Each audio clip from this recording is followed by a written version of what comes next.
Untuk meningkatkan pendapatan daerah dari sektor pajak, Pemkab Banyuasin akan menerapkan pajak bagi kebun plasma petani sawit.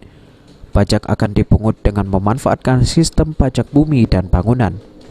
Kepala Badan Pendapatan Daerah Banyuasin, sesuai target yang ditetapkan oleh Bupati, jika penerimaan pajak dan retribusi Banyuasin mengalami kenaikan dibandingkan tahun sebelumnya.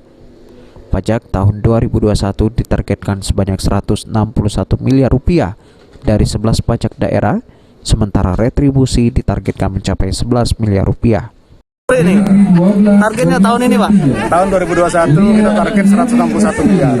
Memang agak terlalu tinggi, tetapi insya Allah kita berusaha nyari potensi yang baru untuk bisa mendapatkan pajak-pajak yang baru. Pak, itu pajak retribusi, Pak? Pajak daerah, dari 11 pajak daerah 161.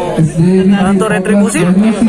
Retribusi sekitar 11 miliar total. 11 miliar untuk semua retribusi. Potensi yang sektor pajak yang berpotensi apa, Pak, yang kira-kira? Nah, kita yang masih kita gali sekarang ini satu plasma kebun. Itu selama ini kan perkebunan masuk pajak P3, itu masuk ke pusat. Nah, ini kita alihkan yang untuk plasma milik masyarakat, itu akan kita gali untuk pajak PBB-nya.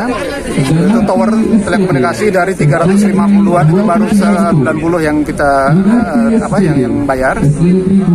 Tower Sutet ini ada 761 tower yang sedang kita garap sekarang.